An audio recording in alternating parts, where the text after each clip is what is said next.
నిశ్చితార్థం జరిగిన పెళ్లి పీటల మీద తాళి కట్టే క్షణం ముందు కూడా ఎన్నో పెళ్లిళ్ళు ఎన్నో రకాల కారణాలతో ఆగిపోయాయి. అలా మీ పెళ్లి ఆగిపోదని గ్యారెంటీ ఏంటి? మళ్ళీ నా భర్త నా దగ్గరికి రాడు అని గ్యారెంటీ ఏంటి? యశోద్ ఇంకా కలలు కంటోంది నవమి. చూడేసోదా, నువ్వు నందాతో ఎన్ని సంవత్సరాలు కలిసున్నావు? మహా అంటే ఒక 5-6 నెలలు. కాని నవమి నందా ఎన్ని సంవత్సరాలుగా కలిసుంటున్నారో తెలుసా? నువ్వు జైలుకు వెళ్లిన క్షణం నుంచి వాళ్ళిద్దరూ అప్పట్నుంచి ప్రేమించుకుంటూనే ఉన్నారు. ఇప్పుడు పెళ్లి చేసుకోవాలనుకుంటున్నారు. నందా నిన్ను మర్చిపోయి చాలా రోజులైంది. నందా నిన్ను ఎంతగా ప్రేమించాడో అంతకు 100 రెట్లు ఎక్కువ ప్రేమని నవమికి పంచుతున్నాడు. కాబట్టి నువ్వు పిచ్చి పిచ్చి కలలు కనకు, సరేనా? సరే, నేను మీరిద్దరూ మోసపోయినట్టే మోసపోయాను. నందా నాకు ప్రేమని పంచినట్టు ఇంకెవరికీ పంచడనుకున్నాను. ఇప్పుడు నవమికి పంచుతున్నాడు. రేపొద్దున ఇంకో అమ్మాయికి పంచడని గ్యారెంటీ ఏంటి?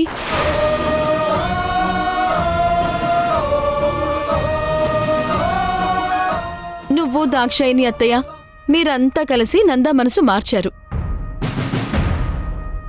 చూడు, నేను నా ప్రేమతో మళ్ళీ నందాని నా వాణ్ణి చేసుకుంటాను. అది జరగని పని. జరిగి తీరుతుంది. నేను చేసి చూపిస్తాను. అలా కలలు కంటూనే ఇక్కడే ఉండిపో. నందా మళ్ళీ నన్ను వెతుక్కుంటూ వచ్చిన రోజు నువ్వు అప్పటి వరకు కలల్లోనే బ్రతుకుతావనుకుంటున్నాను. వెళ్ళు నవమి, నాతో ఛాలెంజెస్ చేయకు.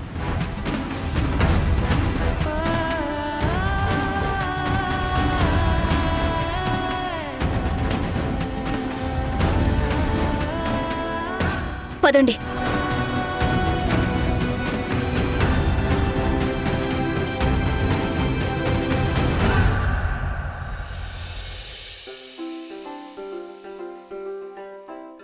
హాయ్ నీరజ. హాయ్ సంయుక్త. ఈరోజు మనమిద్దరం కలిసి తిందాం, సరేనా? ఓ తప్పకుండా. సారీ నీరజ, ఇంకెప్పుడు నిన్ను ఏ విషయంలోనూ నిన్ను ఇన్సల్ట్ చెయ్యను, సరేనా? మనం ఫ్రెండ్స్ కదా, ఎందుకు ఇన్సల్ట్ చేసుకుంటాం? ఈరోజు నీ కర్రీ ఏంటో నీకు తెలుసా? నాది పప్పు. ఒక పని చేద్దామా? నాకు పప్పు అంటే చాలా ఇష్టం. నీ బాక్స్ నాకివ్వు, నా బాక్స్ నీకిస్తాను, సరేనా? అలాగే.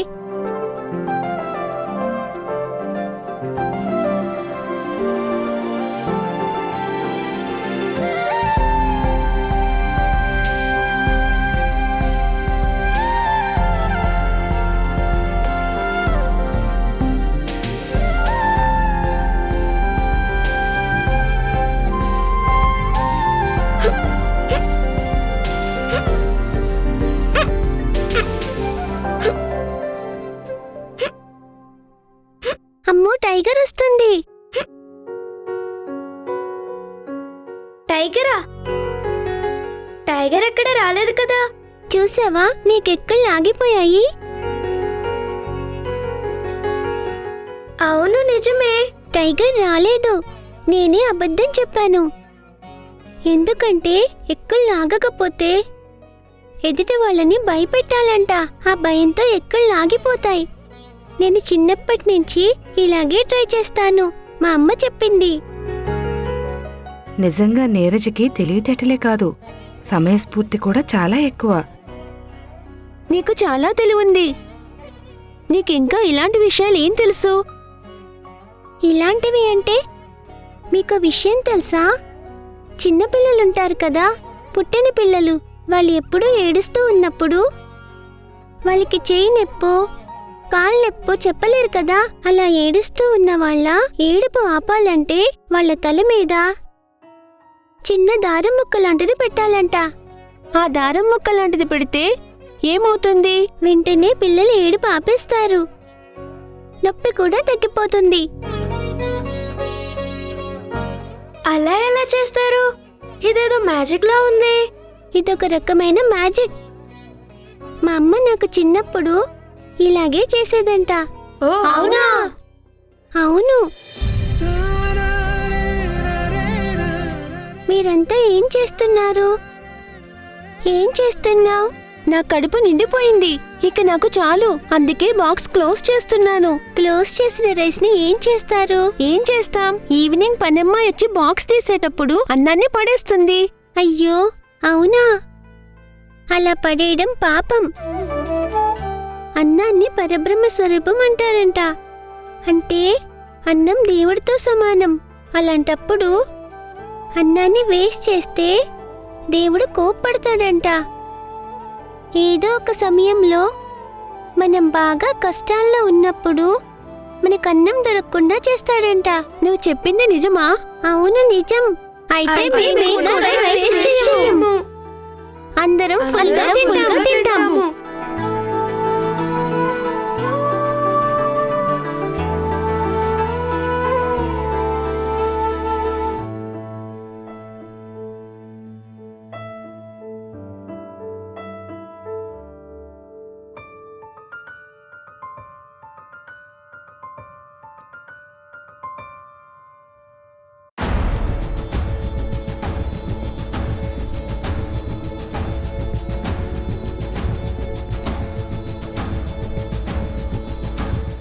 నేను వెళ్తున్నాను. అలాగే. యశోద, ఒక్క నిమిషం.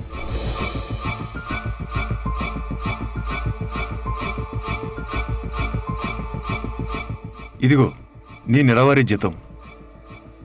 Thank you sir.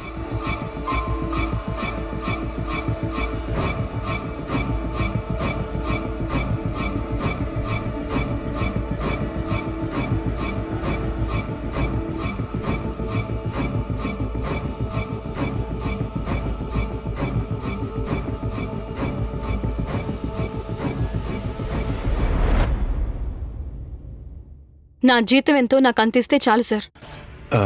యశోద, నీ పనితోనూ నాకు బాగా నచ్చింది. నువ్వు అంతకంటే నాకు బాగా నచ్చావు. 5,000 కాదు, 10,000 ఇచ్చినా నీకు తప్పులేదు. సార్, నాది అనుకున్నది ఒక్క రూపాయి కూడా నేను వదులుకోను. నాది కానిది 100 కోట్ల ఆస్తైనా సరే నాకు అవసరం లేదు.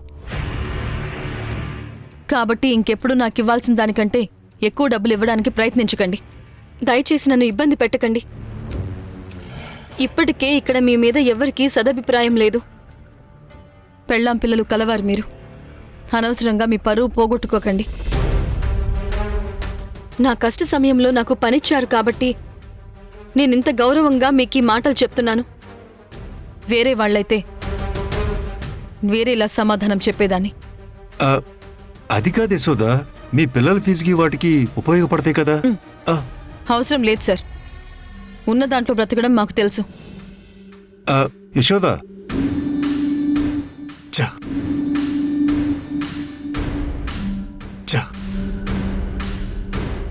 రోజు రోజుకి దీని పొగరు చూస్తుంటే దీన్ని ఎలాగైనా దక్కించుకోవాలనే కసి నాలో పెరుగుతుంది. యశోద, నిన్ను మాత్రం వదలను.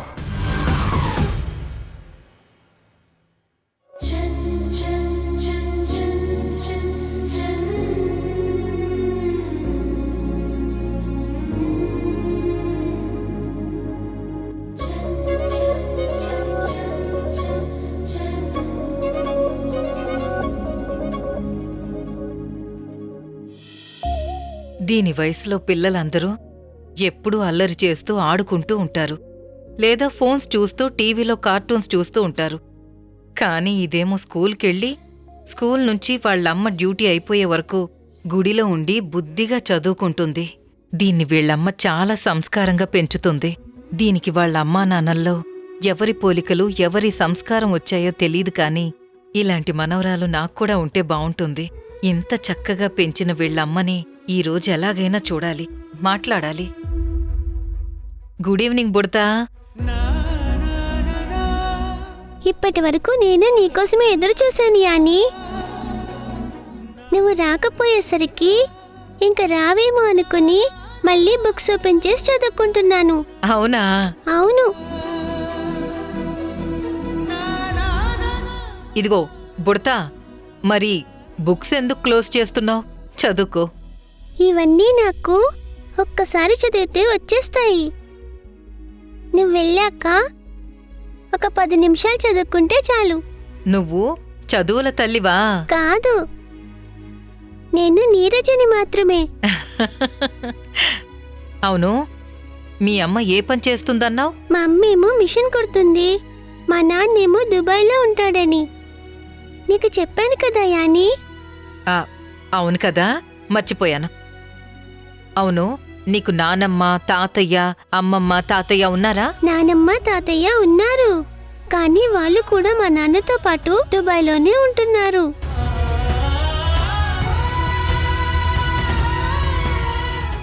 బుడతా, నేను నీకు నా గుర్తుగా ఒకటిస్తాను, నువ్వు కాదనకూడదే.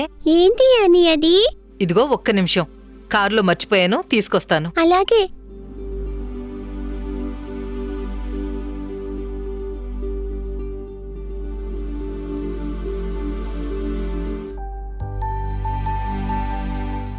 యశోదా, యశోదా, ఏంటమ్మా ఆ కామేష్ గారితో గొడవ? అందరితో ప్రవర్తించినట్టే నీతో కూడా ప్రవర్తిస్తున్నాడా? ఒంటరి ఆడదంటే అందరికీ లోకువే కదా బుజ్జమ్మ. వెధవలు ఎటు చూసినా ఉంటారు. నువ్వు అనమ్మా, నేనిప్పుడే వెళ్ళి వాణ్ణి రోడ్డు మీద పొర్లించి కొడతాను. దెబ్బకి పరువు పోతుంది వెధవకి.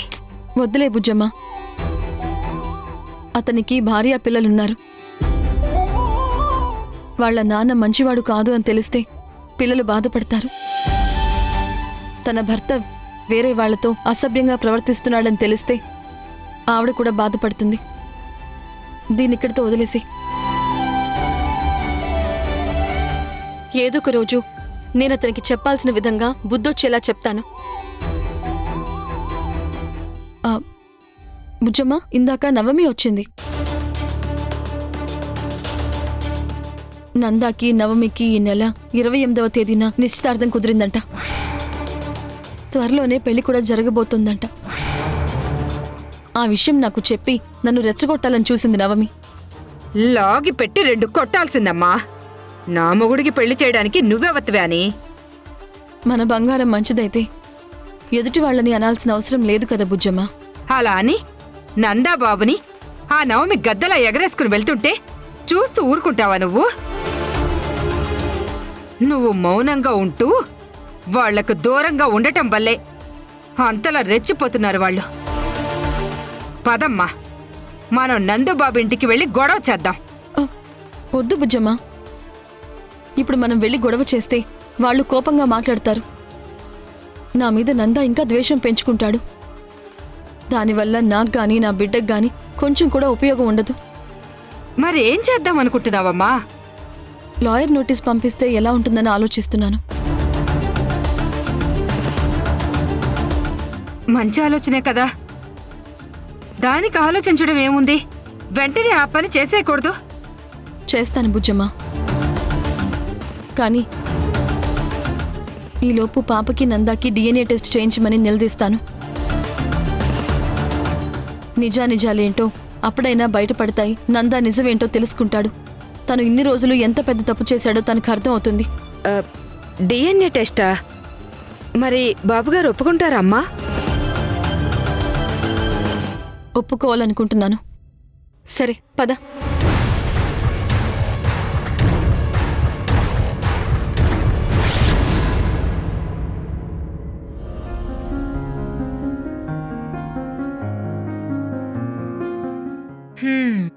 బుడతా, గిఫ్ట్ తీసుకొచ్చేశాను.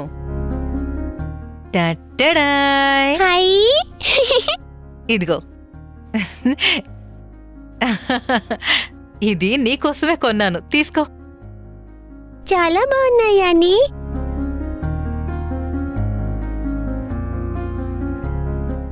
ఇదిగో ఈ బ్యాగ్ నీకే. ఈ బ్యాగ్ తీసుకో, స్కూల్కి తీసుకెళ్లే. సరే, ఓకే యాని. నచ్చిందా? నచ్చింది యాని, కానీ వద్దు. అదేంటి, నచ్చిందన్నావుగా, మరెందుకు వద్దంటున్నావు? ఎవరి దగ్గర ఏమీ తీసుకోవద్దని అమ్మ చెప్పింది యాని. ఇప్పుడు నేను నీ దగ్గర బ్యాగ్ తీసుకున్నాననుకో, అమ్మ నా మీద కోప్పడుతుంది. నా మీద కోప్పడిన తర్వాత అమ్మ బాధపడుతుంది. అది నాకిష్టం లేదు. మీ అమ్మ నీ మీదేం కోప్పడదు, బాధ పడదు. మీ అమ్మకి నీ ఫ్రెండ్ యానీ ఇచ్చింది అని చెప్పు. సరే అయితే, అమ్మకి నచ్చకపోతే మాత్రం నేను మళ్ళీ తెచ్చిచ్చేస్తాను. ఆ సరే, ఇచ్చేటప్పుడు మీ అమ్మను కూడా తీసుకురా. అప్పుడు నేను మీ అమ్మతో మాట్లాడతాను. అలాగే యానీ.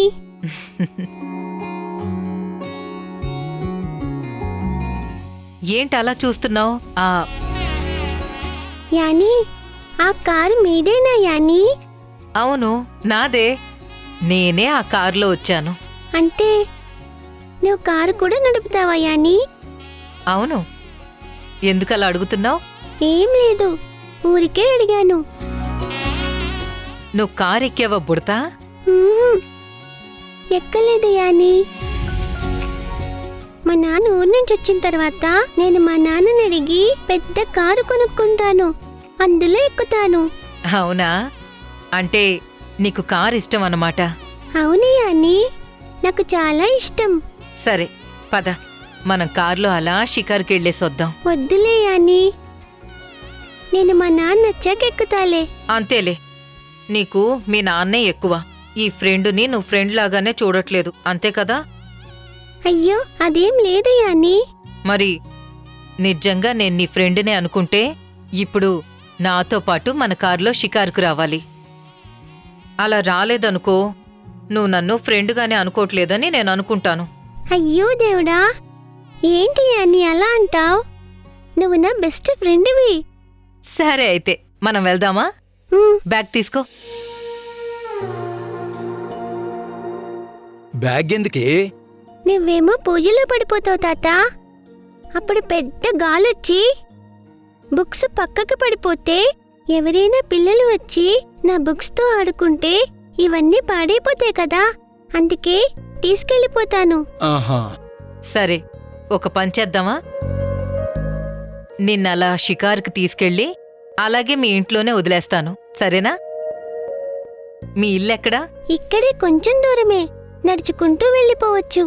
సరే అయితే, పంతులు గారు, నేను ఈ పాపను వాళ్ళ ఇంటి దగ్గర దింపేస్తాను. అలాగేనమ్మా.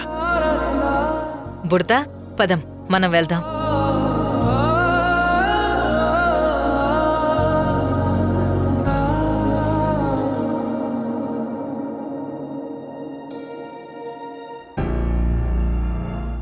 నిర్జా, నీరజా, నిర్జా, నీరజా, నిర్జా, నిర్జా, నీరజా!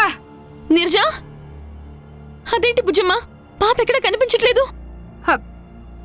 ఇక్కడ ఎక్కడో ఆడుకుంటూ ఉంటుందమ్మా, చూస్తానుండండి. నీరజా, నీరజా, నిర్జా! పంతులు గారు, పంతులు గారు, పాప వచ్చిందా? కంగారు పడకమ్మా, వాళ్ళ స్నేహితురాలు తనని ఇంటి దగ్గర దింపుతానని తీసుకెళ్ళింది. స్నేహితురాలా? ఆ అవునా? సరే బుజ్జమ్మ, పద, వస్తాను పంతులు గారు. ఆహా.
ఏం సైంటిస్ట్, నేను కనిపెడుతున్న సీడ్స్ గురించి ఎక్స్ప్లెనేషన్ ఇవ్వడానికి పీపీటీ తయారు చేయమన్నాను, అలాగే డాక్యుమెంట్స్ ప్రిపేర్ చేయమన్నాను. చేశావా?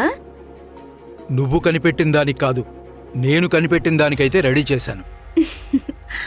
అదేలే సైంటిస్ట్, నువ్వే కనిపెట్టావు. ఆ విషయం నాకు తప్ప ప్రపంచానికి తెలీదు కదా. ప్రపంచానికి నేనే కనిపెట్టినట్టుగా తెలుస్తుంది.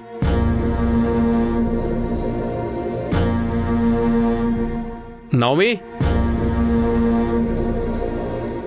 నవమి నవమి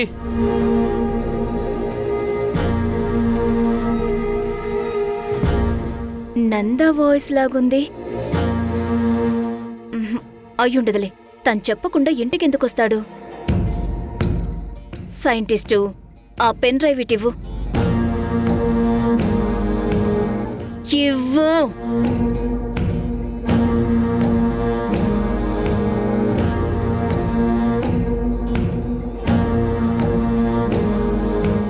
పురాణాల్లో కామధేనువు అంటారు కదా సైంటిస్టు. నా కామధేనువు నువ్వే. నేనేదడిగితే అది చేసి పెడతావు. చెయ్యకపోతే నీ మనవరాలు చచ్చిపోతుంది కదా.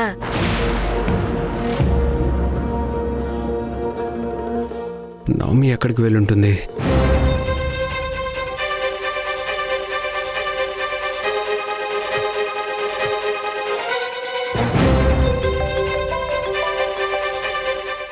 నంద ఈ టైంలో ఫోన్ చేస్తున్నాడేంటి?